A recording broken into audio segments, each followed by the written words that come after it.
Assalamualaikum warahmatullahi wabarakatuh.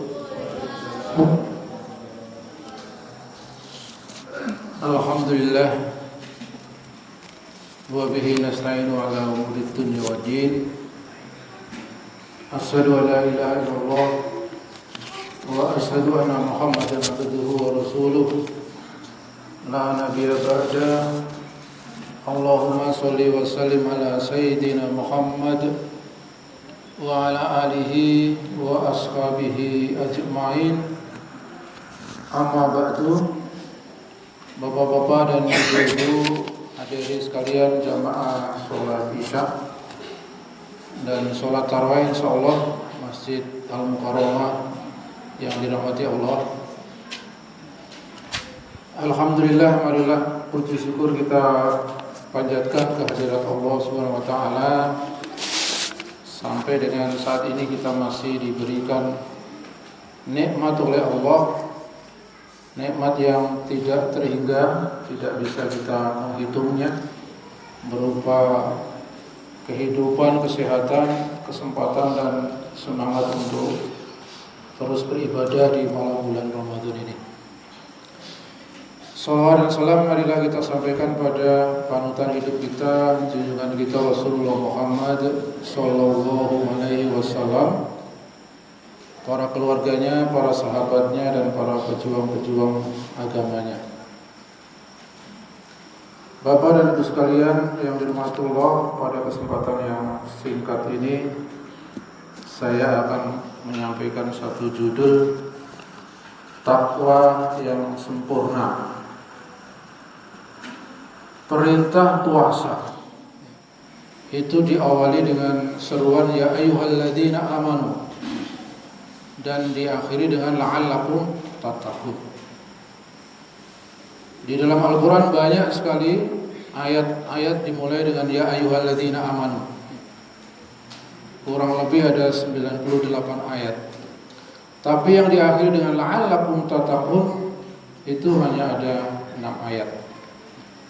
Ini menunjukkan makna yang dalam tentang la'allakum tattaqun, di mana kita sering menerjemahkan ayat puasa bahwa puasa ini sangat khusus ya.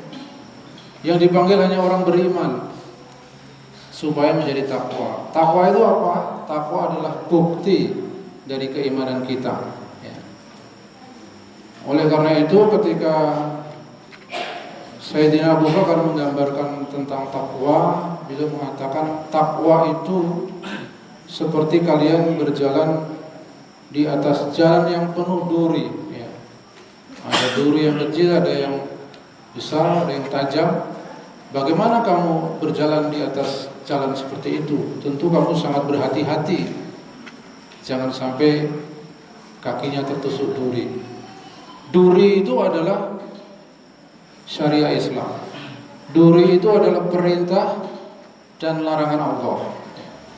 Karena satu perintah tidak dikerjakan, tidak berhak orang masuk surga. Seperti iblis ketika dikatakan wahai para malaikat, sujudnya kalian kepada Adam, maka semua sujud kecuali iblis ya. Satu perintah tidak dikerjakan, Allah katakan kamu terlaknat dan tidak layak tinggal di surga. Sebenarnya perintah kepada Nabi Adam, wahai Adam jangan dekati pohon ini. Adam digoda setan ya. Dibangkitkan rasa penasarannya ya, akhirnya dia tergoda dan melanggar, maka Adam terusir dari surga. Nah ini menunjukkan bahwa di dalam hidup kita ini kita dipagari ya, diuji dengan perintah dan larangan ya. Oleh karena itu Sayyidina Ali bin Abi Thalib ketika mengatakan takwa itu ada 4 karakter. Yang pertama adalah al-khauf minal jalil, takut kepada yang maha agung, yaitu Allah Subhanahu wa taala. Jadi hidup kita ini, di depan kita itu selalu kita ingat Allah. Kita akan mengerjakan sesuatu seperti ini, apakah Allah larang atau tidak ya. Allah perintahkan atau tidak. Maka ketika takut kepada Allah itu kita wujudkan dengan ketika kita membaca ayat-ayat Al-Quran yang menunjukkan tentang siksa neraka. Bagaimana penghuni neraka setelah kulitnya terbakar, maka kulit itu diganti kulit yang baru supaya dia merasakan pedihnya siksa neraka. Bagaimana penghuni neraka makan pohon zakum, pohon terkutuk yang membuat perut ini berantakan. Minum dengan minuman dari air nanah atau besi yang mendidih. Nah, mestinya kita takut ya, supaya kemudian kita tidak melanggar perintah dan tidak melanggar larangan dan menjalankan perintah. Yang kedua adalah al-amalu bitanzil, yaitu beramal dengan apa-apa yang Allah turunkan. Allah sudah menurunkan wahyu kepada Rasul terakhir panutan kita Rasul Muhammad sallallahu alaihi wasallam untuk menjadi panduan hidup kita. Dari kecil kita diajari mau makan doanya begini, habis makan begini, mau tidur, bangun tidur, masuk kamar mandi, pakai baju, mau pergi, semua diajari doanya ada. Artinya kita tidak ada satu bagian kegiatan dalam hidup ini yang bisa lepas dari ajaran Islam. Ya, pasti ada ajarannya. Oleh karena itu al-amalu bitanzil ini nanti akan menunjukkan kesempurnaan kita selaku umat Islam di dalam mewujudkan takwa itu. Selanjutnya yang ketiga adalah ar-ridha minal qalil, ar-ridha bil qalil ya. Ini terkait dengan rezeki yang Allah berikan pada kita. Allah mengatakan innallaha yabsutur rizqa liman yasha wa yaqdir. Allah menyempitkan dan melapangkan rezeki. Ya, supaya apa? Supaya orang yang lapang bisa bersedekah, bisa berinfak kepada orang yang sempit. Supaya orang yang sempit bisa ridho, dan supaya orang yang lapang bisa bersyukur. Nah, yang keempat adalah al-istidadu li yaumir rahil, yakni mempersiapkan hari di mana kita akan diadili di hadapan Allah. Inilah 4 karakter takwa yang Syedina Ali sebutkan. Bapak dan Ibu jamaah sekalian yang dirahmati Allah, saya akan mencoba sedikit mendalami untuk karakter yang kedua, al-amalu bitanzil. Al-Baqarah 183 mengatakan ya ayyuhalladzina amanu kutiba alaikumusiyam. Ya. Kalau kita tarik mundur 5 ayat sebelumnya, Allah juga berfirman dengan kira-kira redaksinya sama. Ya ayyuhalladzina amanu kutiba alaikumul qisas fil qatla al-khuru bil khuri wal 'abdu bil 'abdi ayat dan seterusnya. Dan satu ayat berikutnya walakum fil qisasi hayatun ya ulil albab la'alakum tattaqun.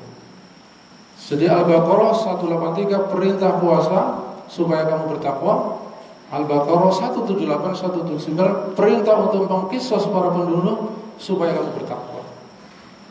Nah, Al-Baqarah 183 banyak dibahas, bahkan pagi, siang, sore, malam dibahas. Tapi Al-Baqarah 178 jarang. Karena jarang dibahas, maka tidak dimengerti. Karena tidak dimengerti, maka dimaklumi kalau itu tidak dilaksanakan. Nah, padahal ini harus dilaksanakan ya. Karena ini perintah kepada umat Islam, kepada kita semua. Jadi Allah mewajibkan qisas di dalam masalah pembunuhan. Kalau ada orang membunuh ya, ahli warisnya tidak terima, kemudian dia bisa dibuktikan betul-betul membunuh seperti terjadi di negeri kita, maka harus diqisas ya. Nah, kalau memaafkan, maka dia harus membayar diat, dan diatnya bukan sesuatu yang ringan. Diatnya adalah 100 ekor unta atau 1000 dinar, kurang lebih 4 miliar kalau diuangkan.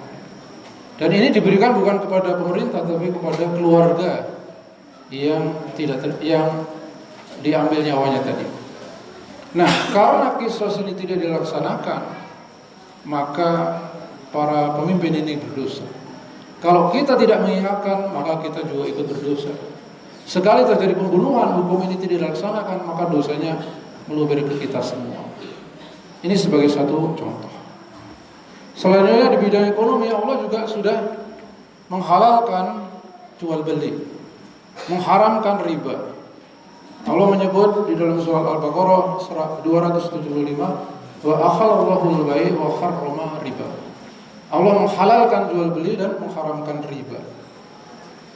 Tetapi riba ini tidak diharamkan ya oleh penguasa kita.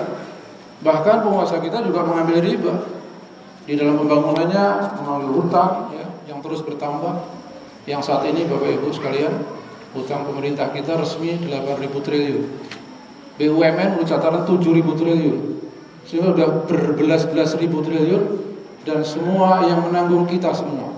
Rakyat kecil yang ditarik pajak, mungkin jualan apa, jual motor, jual mobil, jual rumah, tarik pajak.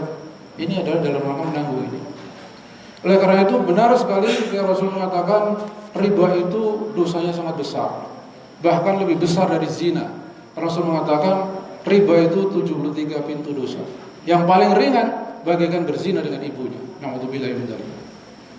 Oleh karena itu ketika kemudian negara tidak mengharamkan, maka masyarakat pun beramai-ramai dengan pinjaman online, dan itu juga omsetnya ribuan triliun.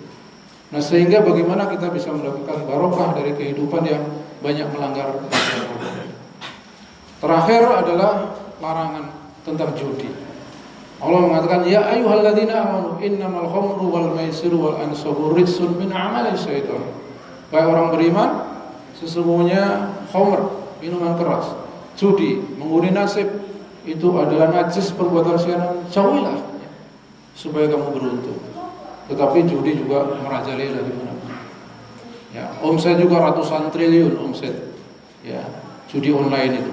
Nah, sehingga teknologi yang kita miliki akhirnya hanya akan memperbesar maksiat-maksiat yang dilakukan pada Allah. Nah, oleh karena itu jemaah sekalian, marilah pada kesempatan Ramadan yang mulia ini kita merenung muhasabah, karena begitu banyak hal-hal yang Allah perintahkan malah justru dilaksanakan, yang Allah larang malah justru dilaksanakan, yang memerintahkan tidak dilaksanakan. Disinilah kita butuh takwa yang sempurna. Bukan hanya pribadi dengan sholat, puasa, zakat, haji, sedekah, baca Al-Quran dan seterusnya, tetapi juga masyarakat kita yang sering mengingatkan ini perintah Allah yang lakukan. Ada yang paling besar adalah negara yang bertakwa. Negara yang bertakwa seperti apa? Negara yang menghalalkan yang memang Allah halalkan, dan negara yang harus mengharamkan yang Allah haramkan. Itulah negara yang bertakwa. Itulah negara yang diajarkan oleh Rasulullah Muhammad SAW. Dan mudah-mudahan negeri kita yang sebentar lagi menentukan kepemimpinan negeri ini sebagai umat Islam terbesar di muka bumi ini, nanti bisa berikan Allah pemimpin-pemimpin yang bertakwa, sehingga menjadi negara yang bertakwa yang akan membawa kepada baldatun thayyibatun wa rabbun ghafur. Mudah-mudahan Allah mengampuni kita semua. Billahi taufiq wal hidayah. Assalamualaikum warahmatullahi wabarakatuh.